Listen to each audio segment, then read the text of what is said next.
तो मैं रिकॉर्डिंग भी स्टार्ट कर रहा हूँ। अच्छा तो सर बच्चों को ना ज्यादातर नेट इसलिए दौड़ गए वो। क्या चीज, लाइट नहीं है? जी सर, कुछ की लाइट नहीं है और कुछ का नेट इश्यू हो गया है। चलो पुत्र को नहीं, अल्लाह ताला आसानी वाला मामला करे इंशाल्लाह। चलो मैं रिकॉर्डिंग उनके लिए ना अवेलेबल कर दूंगा फिर, ठीक हो गया। चले जी ठीक है। तो बेसिकली जो बेसिक कॉन्सेप्शन है मर्केंटाइलिज्म की, दैट इज कि आप एक्सपोर्ट्स को बढ़ाते हो और इंपोर्ट्स को कम करते हो, मतलब your export should always be greater than your imports, ठीक हो गया। अच्छा अब इसमें ना there are certain theoretical flaws, ठीक है, मतलब ये एक ओल्ड कंसेप्शन है और इस ओल्ड कंसेप्शन में ना एक फ्लॉज है, मतलब इकोनॉमी ना ऐसे वर्क नहीं करती, ठीक है। अच्छा तो ये फ्लॉ का यहाँ पे ना एक डिस्क्रिप्शन दिया हुआ है, मतलब सिंपली होगा क्या कि एक्सपोर्टर के लिए जब एक्सपोर्टर ट्रेड सरप्लस में जाएगा उससे क्या होगा, उसके कंट्री में ना ज्यादा पैसे आएंगे। तो जब ज्यादा पैसे आएंगे तो कंट्री में लोगों के पास पैसा ज्यादा आएगा, मनी सप्लाई बढ़ेगी, ठीक है। तो मनी सप्लाई जब बढ़ेगी तो ऑब्वियस सी बात है कि चीजें तो उतनी ही होंगी। तो क्या होगा, मतलब जब पैसे ज्यादा होंगे, इनकम बढ़ेगी लोगों की, तो इन्फ्लेशन आ जाएगा उस कंट्री में, ठीक है। अच्छा जब इन्फ्लेशन आएगा उस कंट्री में तो जो लोकल गुड्स होंगी वो महंगी होती चली जाएंगी। अच्छा जब लोकल गुड्स महंगी होती चली जाएंगी तो इससे दो चीजें होंगी। एक तो ये है कि वो गुड जब आप पहले एक्सपोर्ट कर रहे थे, अब वो जब आप एक्सपोर्ट करोगे तो दूसरे कंट्री में वो क्या होंगी, महंगी होंगी, जिससे आपकी एक्सपोर्ट्स कम होंगी। दूसरा इससे ये होगा कि जब आपकी लोकल गुड्स महंगी हो जाएंगी तो आप दूसरे कंट्री की गुड्स को इस्तेमाल करना शुरू कर देंगे, जिससे आपकी इंपोर्ट्स क्या हो जाएंगी, बढ़ जाएंगी। तो अल्टीमेटली क्या होगा, आपका जो सरप्लस है ultimately that would reach to zero, ठीक है। अच्छा इससे उलट जो है वो इंपोर्टर के लिए होगा। इंपोर्टर की कंट्री में ट्रेड डेफिसिट होगा। जब ट्रेड डेफिसिट होगा तो उनके कंट्री में मनी सप्लाई कम होगी, जिससे डिफ्लेशन होगा, ठीक हो गया। अच्छा जब डिफ्लेशन होगा तो जो लोकल गुड्स होंगी वो सस्ती हो जाएंगी। जब लोकल गुड्स सस्ती होंगी तो ऑब्वियस सी बात है कि इससे दो चीजें होंगी। एक चीज ये होगी कि जब लोकल गुड्स सस्ती होंगी तो what you would do, you would export those things. तो एक तो इंपोर्टर की एक्सपोर्ट बढ़ेगी, दूसरा लोग जो है वो इंपोर्टेड गुड की जगह लोकल गुड इस्तेमाल करना शुरू कर देंगे, ठीक है। जिससे क्या होगा, जिससे अल्टीमेटली उनका डेफिसिट भी जीरो पे पहुंच जाएगा। मतलब सिंपली स्पीकिंग जो थ्योरिस्ट हैं वो ये कहते हैं कि आपकी ये जो कंसेप्शन है, जो ट्रेड सरप्लस वाली जो स्टोरी है, ये लॉन्ग रन में नहीं चल सकती। आपका एक पीरियड में ट्रेड सरप्लस होगा, दूसरे में आपका ट्रेड हो सकता है डेफिसिट हो। अल्टीमेटली अगर आप लॉन्ग रन में ट्रेड सरप्लस को सस्टेन करेंगे तो आपकी बाकी इकोनॉमी मुतासिर होगी। मतलब सिंपली इन्फ्लेशन बहुत ज्यादा सारा आपकी कंट्री में बढ़ जाएगा, जिससे अल्टीमेटली आपका जो सरप्लस है वो जीरो के करीब पहुंच जाएगा। तो मर्केंटाइलिज्म जो है ये एक ओल्ड कॉन्सेप्शन है और मॉडर्न इकोनॉमीज में उस तरह से ये नहीं चल सकती या नहीं चलती, ठीक हो गया।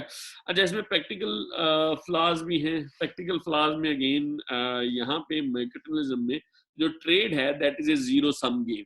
अब जीरो सम गेम से मुराद ये है कि इसमें एक कंट्री को बेनिफिट है, जिसका ट्रेड सरप्लस है सिर्फ उसको बेनिफिट है, और दूसरे कंट्री को लॉस है क्योंकि उनका ट्रेड डेफिसिट है बेसिकली, ठीक हो गया। तो ये इसमें एक स्पेसिफिक प्रैक्टिकल फ्लॉ है। तो मर्केंटाइलिज्म जो है ये एक ओल्ड कंसेप्शन है जो कि आजकल के कॉन्टेक्स्ट में मतरूक हो चुकी है, लेकिन इसकी कुछ मॉडिफाइड फॉर्म्स अभी भी उस तरह से एग्जिस्ट करती हैं या अभी भी उस तरह से जो है वो चल रही हैं। स्पेसिफिकली चाइना पे इल्जाम लगाया जाता है कि China is following this policy, ठीक है, जिसमें चाइना जो है वो एक्सपोर्ट काफी ज्यादा सारा कुछ कर रहा है और इंपोर्ट उस तरह से वो उतना जो है वो नहीं कर रहा जी, ठीक हो गया। अच्छा आफ्टर मर्केंटाइलिज्म हमारे पास जो है वो थ्योरी ऑफ एब्सोल्यूट एडवांटेज जो है वो है, it was premised in the wealth of nations, ठीक है। ये एडम स्मिथ की बुक थी जो कि उसने 1776 में पब्लिश की थी, ठीक हो गया। अच्छा अब ये थ्योरी ये कहती है कि एक नेशन जो है, ठीक है, अगर वो किसी एक चीज को प्रोड्यूस करने में ज्यादा एफिशिएंट है और दूसरी नेशन एक दूसरी चीज को प्रोड्यूस करने में ज्यादा एफिशिएंट है, तो दोनों कंट्रीज को वो चीजें प्रोड्यूस करनी चाहिए जिनकी प्रोडक्शन में वो ज्यादा एफिशिएंट है। सपोज इस थ्योरी में there are only two nations. ठीक हो गया जी। एक नेशन ए है और एक नेशन बी है। ठीक हो गया। ये जो ए नेशन है, ठीक है, और बी नेशन है। अब ए नेशन जो है it is better in producing, suppose हम कहते हैं कि it is better in producing rice. ठीक है। और जो दूसरी नेशन है it is better in producing wheat. ठीक हो गया। अच्छा, अब इस थ्योरी के मुताबिक नेशंस को क्या करना चाहिए, ए नेशन को राइस प्रोड्यूस करने चाहिए और बी नेशन को व्हीट प्रोड्यूस करनी चाहिए। और अल्टीमेटली क्या होगा कि जब ये दोनों नेशन जो है वो ज्यादा सारे राइस और ज्यादा सारी व्हीट प्रोड्यूस कर लेंगी, तो अल्टीमेटली क्या होगा, अल्टीमेटली ये है कि ये दोनों नेशन एक दूसरे से राइस और व्हीट को एक्सचेंज कर सकती हैं थ्रू इंटरनेशनल ट्रेड। ठीक है। तो जब ये दोनों नेशंस एक दूसरे से एक्सचेंज करेंगी तो ultimately everybody would be better of. ठीक है। तो यहाँ पे ना इसकी डिपिक्शन जो है वो दी गई है। ठीक है। ये एक जी नेशन है। ठीक है। और यहाँ पे एक के नेशन है। ठीक है। यहाँ पे दो प्रोड्यूसर्स ली हैं, वो एक कोका प्रोड्यूस है जिससे चॉकलेट बनती है। ठीक है। और एक राइस प्रोडक्शन ली हुई है। ठीक है। अच्छा, जी जो नेशन है that is good in cocoa production. ठीक है। मतलब अवेलेबल रिसोर्सेज से ये 20 यूनिट्स ऑफ कोका जो है ये प्रोड्यूस कर सकती है मैक्सिमम। ठीक है। अच्छा, और ऑन द अदर हैंड अगर जनरली इसको अगर हम राइस को देखा जाए तो ये maximum 10 units of rice produce कर सकती है। अब यहाँ पे Coca is 0 and rice is 10, यहाँ पे rice is 0 and Coca is 20। तो ये जो नेशन जी है ये क्या कर सकती है, ये अगर सारे रिसोर्सेज कोका की प्रोडक्शन पे लगाए तो इट कैन प्रोड्यूस 20 यूनिट्स, और अगर ये सारे यूनिट्स जो है ये राइस की प्रोडक्शन पे लगाए तो it can produce 10 units of rice. ठीक है। और दूसरी हमारे पास एक नेशन के है। ठीक है। के नेशन क्या कर सकती है कि नेशन अगर सारे यूनिट्स जो है फैक्टर ऑफ प्रोडक्शन के वो राइस की प्रोडक्शन पे लगाए तो इट कैन प्रोड्यूस 20 यूनिट्स, और ये सारे यूनिट्स अगर कोका की प्रोडक्शन पे लगाए तो इट कैन प्रोड्यूस 5 यूनिट्स। ठीक है। अच्छा, तो अगर तो इंटरनेशनल ट्रेड नहीं है, ठीक है, सपोज ये दोनों नेशन एक दूसरे के साथ ट्रेड नहीं करती। ठीक है। अच्छा, अगर ये दोनों नेशन एक दूसरे के ट्रेड नहीं कर रही सपोज, तो ये क्या करनी होंगी, ये नेशन राइस भी प्रोड्यूस कर रही होंगी और कोका भी प्रोड्यूस कर रही होंगी। अच्छा, अब सपोज ये 50% जो है ना वो फैक्टर ऑफ प्रोडक्शन कोका की प्रोडक्शन में लगाते हैं और 50% फैक्टर ऑफ प्रोडक्शन जो है ये राइस के लिए इस्तेमाल करते हैं। ठीक है। तो नेशन जी जो है ये क्या कर रही होगी, ये ए पॉइंट जो है ना इतना कोका प्रोड्यूस कर रही होगी और इतने राइस प्रोड्यूस कर रही होगी। अब सपोज हम यहाँ पे ना इसकी एक डिस्क्रिप्शन ले भी लेते हैं।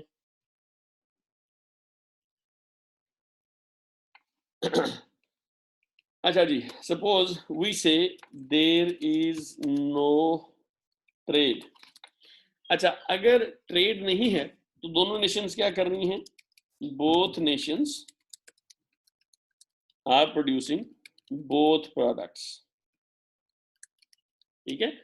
अच्छा, अगर दोनों नेशंस दोनों प्रोडक्ट्स प्रोड्यूस कर रही हैं और 50% रिसोर्सेज वो प्रोडक्ट ए या कोका के लिए इस्तेमाल कर रही हैं, 50% यूनिट जो हैं वो क्या कर रही हैं, वो जो हमारी राइस है उसके लिए इस्तेमाल कर रही हैं, तो टोटल प्रोडक्शन कुछ इस तरह से होगी। यहाँ पे जी एक टेबल आ गया। अच्छा जी, अब ये हमारी नेशन ए है, या जिसको हमने यहाँ पे जी लिखा हुआ है, ये नेशन है, और दूसरी जो है ये के नेशन है। ठीक हो गया।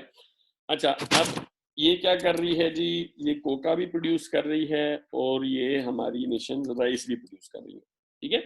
अच्छा, अगर G nation 50% of factor of production जो है ये इस्तेमाल करती है अपना ये ए पॉइंट पे, तो ये 10 units of cocoa and 5 units of rice produce कर रही है। तो जी क्या कर रही है, ये 10 यूनिट्स ऑफ कोका और 5 यूनिट्स ऑफ राइस प्रोड्यूस कर रही है।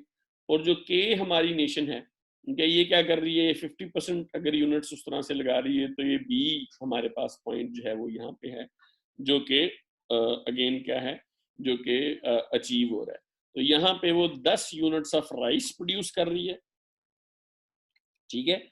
और ऑन द अदर हैंड अगर हम कोका को देखें तो ये 2.5 यूनिट्स ऑफ कोका उस तरह से प्रोड्यूस जो है वो हो रहा है, ठीक है। अच्छा अगर हम टोटल देखें ना, टोटल यूनिट्स जो प्रोड्यूस हो रहे हैं, तो कोका के 12.5 यूनिट प्रोड्यूस हो रहे हैं, ठीक है, और राइस के 15 यूनिट प्रोड्यूस हो रहे हैं, ठीक है। अच्छा, और अगर हम जी की कंजम्पशन देखें तो they are consuming 15 units overall, and जो के है वो 12.5 यूनिट्स उस तरह से जो है वो प्रोड्यूस कर रहा है उस तरह से ओवरऑल, ठीक हो गया। अच्छा, अगर हम एब्सोल्यूट एडवांटेज की बात करें, मतलब सिंपली आपकी जी नेशन कोका प्रोड्यूस करने में बेटर है तो सारे का सारा कोका प्रोड्यूस करे, और जो आपकी जो है वो के नेशन है ये राइस प्रोडक्शन में बेटर है तो सारी की सारी राइस प्रोड्यूस करे, तो सिचुएशन क्या होगी? तो उधर सिचुएशन कुछ इस तरह से होगी कि G nation is best in cocoa production, तो ये सारे का सारा जो रिसोर्सेज हैं ये कोका की प्रोडक्शन में लगाएंगे, तो ये 20 यूनिट्स ऑफ कोका प्रोड्यूस कर रहे होंगे, लेकिन राइस ये 0 प्रोड्यूस कर रहे होंगे, ठीक हो गया। अच्छा, ऑन द अदर हैंड हमारी जो के नेशन है ये क्या कर रही होगी? ये राइस के 20 यूनिट्स प्रोड्यूस कर रही होगी और कोका के 0 यूनिट्स प्रोड्यूस कर रही होगी, ठीक हो गया। अच्छा, अगर हम अब टोटल प्रोडक्शन की बात करें तो कोका के will be able to produce 20 units and rice के भी will be able to produce 20 units, ठीक है। अच्छा, अब अगेन द थिंग इज कि एक नेशन के पास कोका है 20 यूनिट्स और एक नेशन के पास राइस है जो कि अगेन 20 यूनिट्स हैं, तो टोटल यूनिट जो प्रोड्यूस हो रहे हैं दीज आर 40। यहाँ पे टोटल यूनिट जो प्रोड्यूस हो रहे थे दोज वर ओनली 27.5, ठीक है। तो ओवरऑल प्रोडक्शन जो है वो क्या होगी? That would be better in the scenario when we are only producing the products with absolute advantage, ठीक है। अब होगा क्या? होगा ये कि ultimately both of these nations can exchange these products, ठीक है। अब होगा क्या? जिसको जितनी जरूरत है वो एक्सचेंज कर लेगा और अल्टीमेटली दोनों नेशन जो है वो ज्यादा चीजें बना के ज्यादा चीजें कंज्यूम भी कर रही होंगी, ठीक है। तो ये आपकी थ्योरी ऑफ एब्सोल्यूट एडवांटेज जो है वो कहती है कि each country should produce products for which they have absolute advantage, ठीक हो गया पुत्र? इस थ्योरी में कोई मसला है तो बताएं जी, यहाँ पे कोई मसला, कोई इशू, कोई आपने चीज डिस्कस करनी हो?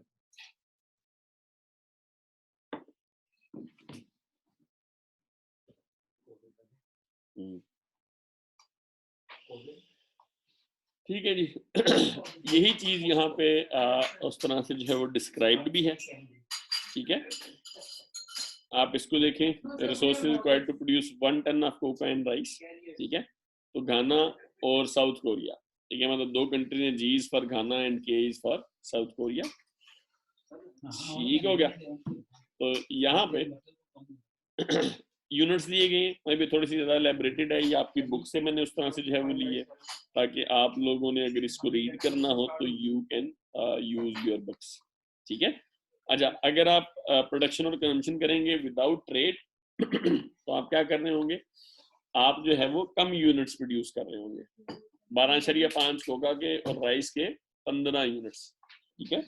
अगर आप स्पेशलाइजेशन से करेंगे तो आप क्या करेंगे? You will be producing 20 units each, और अल्टीमेटली जब प्रोडक्शन ज्यादा होगी तो आप क्या कर सकते हैं? आप इन चीजों को एक दूसरे के साथ एक्सचेंज कर सकते हैं और एक्सचेंज करके आप जो है वो ज्यादा चीजें कंज्यूम कर सकते हैं, ठीक हो गया पुत्र? Yes sir. अच्छा पुत्र, अब सर आज के लिए काफी है। बस जी सर। हेलो मानूर। अस्सलाम वालेकुम सर।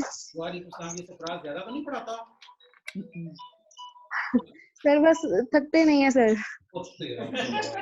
क्योंकि ये सिगरेट नहीं पीता।